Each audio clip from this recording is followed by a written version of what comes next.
Well, I just did a perfectly good video, but my voice didn't sync up properly. So I'm trying it again. But if this one doesn't sync properly, I'm just warning you, I'm posting it anyway. We're going to be talking about molecular biology in lab this week, and you've already learned it in lecture.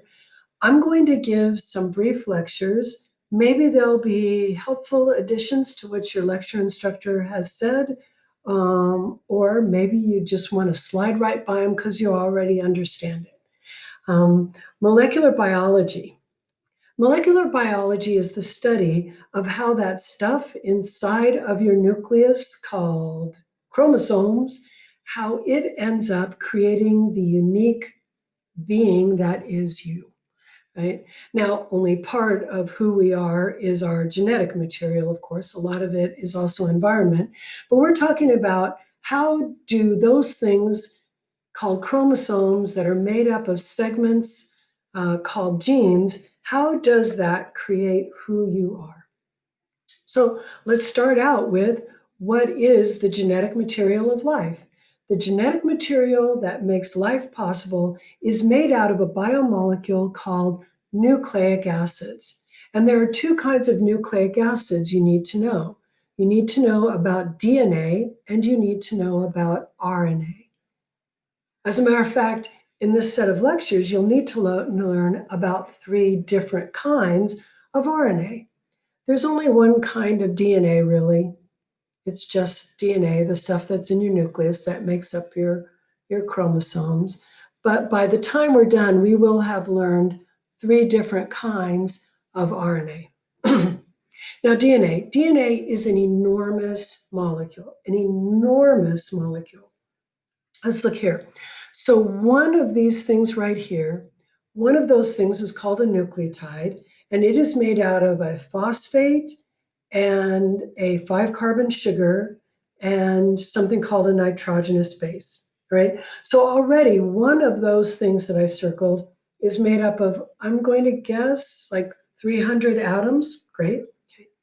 Now, if you count up the number of these things that are in one strand of DNA in one of your chromosomes, there are about 1 million of those. Out of all of the biomolecules, DNA is by far the largest.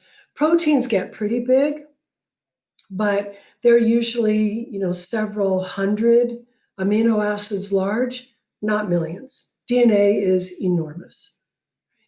DNA is in the shape of what's called a double helix. A double helix are two springs kind of winding together, right? And in that DNA double helix, and you need to know this for the quiz, each strand of DNA is connected there in the middle by hydrogen bonds. Now, all of the rest of this is constructed with covalent bonds designed to be, really strong, really definite. But right here in the middle, I'll do it in yellow, right there in the middle, the two sides, the two strands of DNA are connected by hydrogen bonds. And hydrogen bonds end up being a very important part of this entire story. Now, RNA is nowhere near as big, and it usually is a single strand. It's not usually two different strands or strings put together. DNA always double-stranded in bacteria and in eukaryotic life forms. Let's look at it in a little bit more detail. So here we've got one strand of DNA, and here we show one nucleotide, 2, 3, 4, 5 nucleotides making up this little segment. Remember, one of your chromosomes, one of its strands, made out of more than 1 million. Huge, all right? Now, this is one nucleotide that's here in the box, one nucleotide. So if we look over here on the right, we'll see what a nucleotide is made up of. All of the nucleotides, whether they are DNA or RNA, are made out of a phosphate and a sugar and a base. So if I ask you what's a nucleotide made out of, phosphate, sugar, base.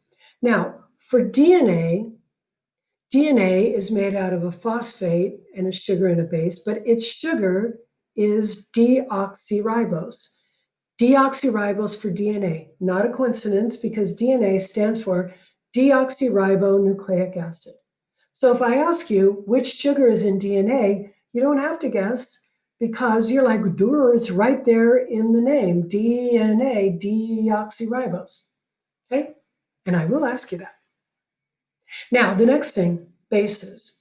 When it comes to the bases that are found in nucleotides that make up your DNA, the bases that are found in the nucleotides that make up DNA are either guanine, adenine, thymine, or cytosine. Okay? Now, the way I remember it is because back a long time ago, there was a movie called Gattaca. Gattaca, maybe the 90s. Gattaca was a movie that was made back when Uma Thurman, Ethan Hawke, and Jude Law were your age and adorable. And Gattaca is a science fiction movie about a future where DNA in humans is manipulated and when your DNA was your destiny. And why did they call it Gattaca? Because when you look at DNA, when we analyze DNA and we write down what's called the DNA sequence, it's a bunch of G's and A's and T's and C's because G, A, T, and C. And so they named the movie Gattaca by that. Okay. So those are the 4 different bases. Now, this is an important part. There are a couple of different analogies that I use to think about DNA.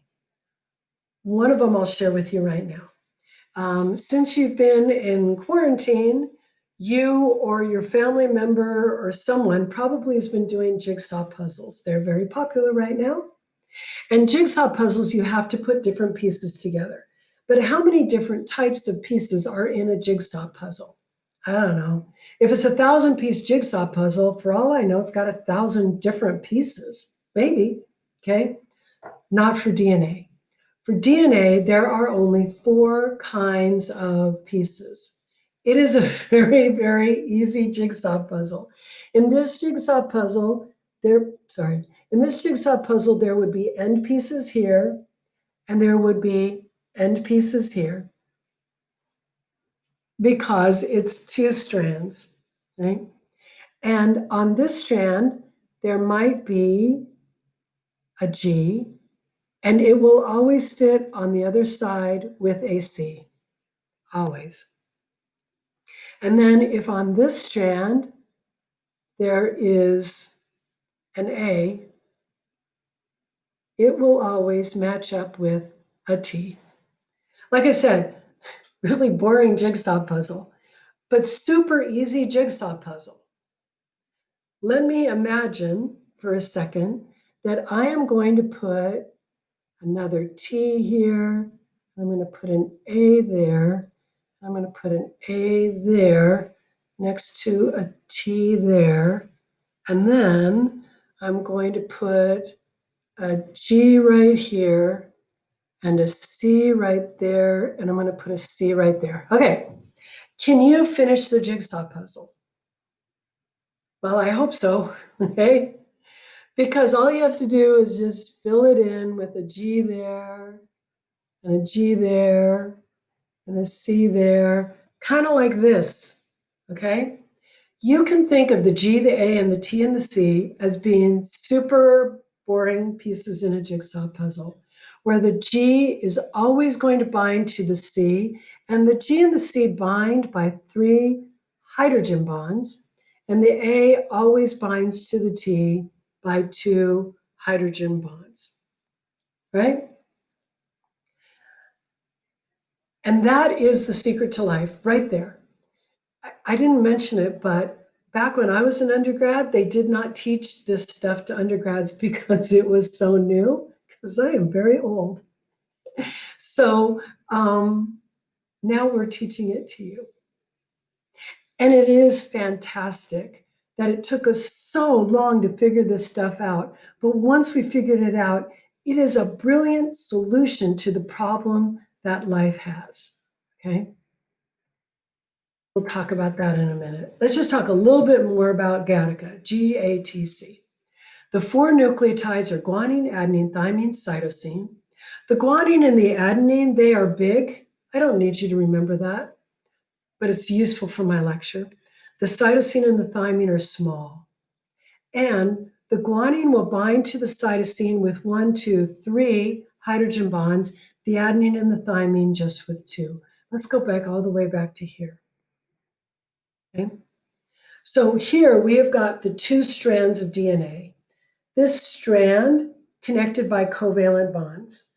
This strand all put together by covalent bonds, super strong. But here where they meet in the middle, they're put together by hydrogen bonds. And hydrogen bonds are really weak, but they're kind of like Velcro. You know how one little bit of Velcro is super easy to rip apart, but if you put 2 pieces together, you can't pull them back apart. You've got to peel them apart. Hydrogen bonds are like that.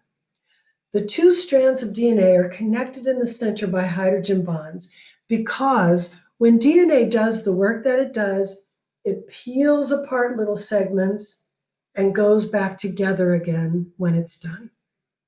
So the 2 strands of DNA are connected by hydrogen bonds. Write it down. It's going to be on the quiz. And the hydrogen bonds bond the opposing sides by base pairs. The 2 different bases of the 2 opposing nucleotide bases, right?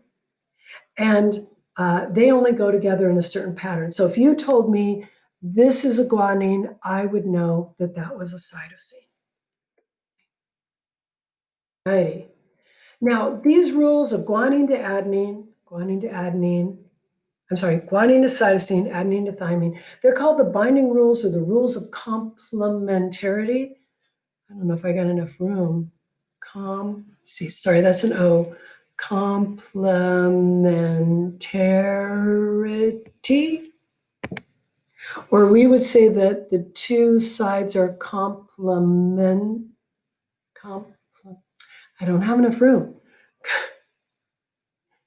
It is really hard to write small enough.